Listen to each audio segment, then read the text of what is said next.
بسم اللہ الرحمن الرحیم۔ لبیک لبیک لبیک یا رسول اللہ، تاجدار ختم نبوت، زندہ باد زندہ باد زندہ باد۔ امید کرتا ہوں تمام احباب خیریت سے ہوں گے۔ یہ پیغام اس لیے دینا ضروری سمجھ رہا ہوں کہ ہو سکتا ہے کہ کافی سارے ایسے حضور کے غلام ہیں کہ جو اس بڑے لانگ مارچ میں پہلی دفعہ شریک ہو رہے ہیں، تو وہ کچھ ایسی باتیں ہیں جن سے لا علم ہے، یعنی احتیاطی تدابیر۔ لانگ مارچ میں شامل ہونے کے لیے جو احتیاطی تدابیر ہیں، جو آپ نے 15 نومبر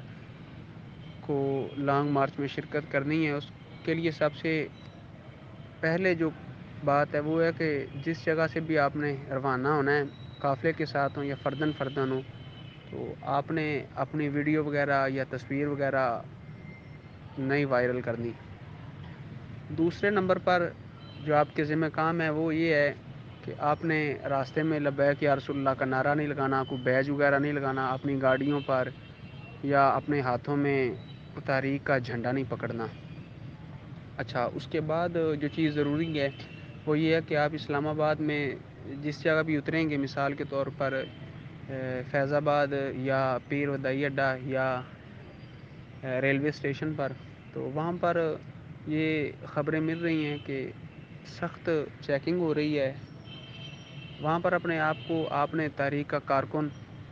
یا ذمہ داران یا عہدیداران شو نہیں کرنا، اور وہاں پر جو سب سے زیادہ اہم بات ہے وہ ہے آپ کوشش کریں کہ ابھی سے اپنے موبائل میں تحریک لبیک کا عارضی طور پر ڈیٹا ڈیلیٹ کر دیں، یعنی آپ کی گیلری میں یا واٹس ایپ میں جو بھی تحریک کا ڈیٹا ہے وہ ڈیلیٹ کر دیں، کیونکہ وہاں پر موبائل چیکنگ کر رہے ہیں، اور اگر اس میں قبلہ امیر المجاہدین کی تقریریں وغیرہ ہوں گی تو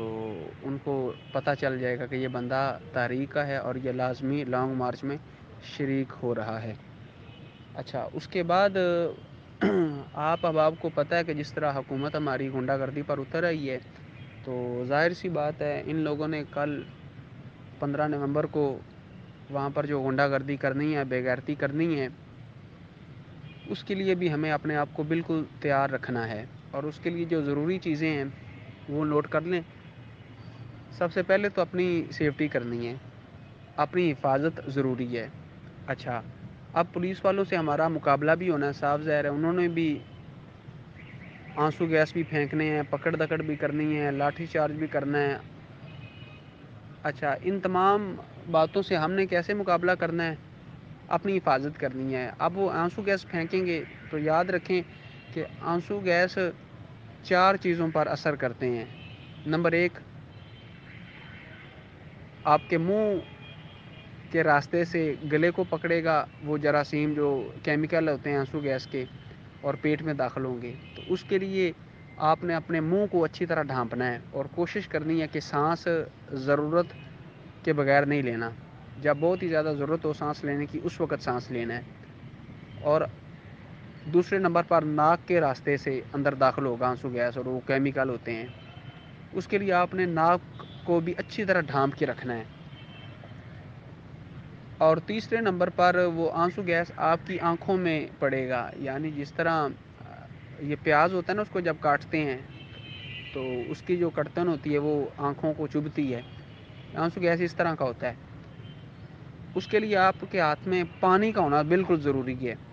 تو وہاں پر آپ نے پانی اپنی آنکھوں پہ مارنا ہے۔ اور چوتھے نمبر پر آپ کا یہ جو چہرہ ہے نا، اس کا جو نرم حصہ ہے،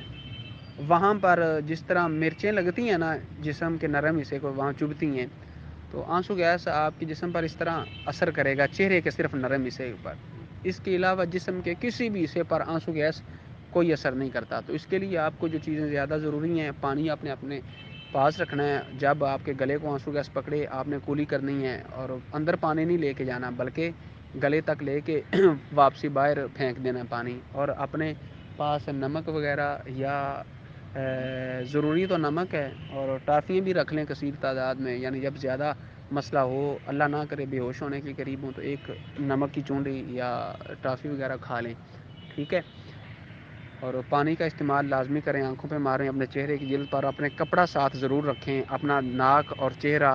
اور منہ ڈھانپنے کے لیے۔ تو یہ ایسی تدابیر ہیں جو ہو سکتا ہے کچھ دوستوں کو نہیں معلوم ہوتی، کیونکہ وہ پہلی دفعہ ایسے لانگ مارچ میں شریک ہو رہے ہوں گے جس میں حکومت غنڈہ گردی کرے گی، تو اس لیے یہ پیغام دینا ضروری سمجھا۔ تو یہ پیغام لمبا بھی ہے لیکن مفید بھی ہے الحمدللہ۔ کوشش کریں اس پیغام کو جتنا آگے ہو سکے وائرل بھی کریں، اور اپنی حفاظت ضروری کریں، احتیاطی تدابیر ضروری اپنائیں۔ لبیک لبیک لبیک یا رسول اللہ۔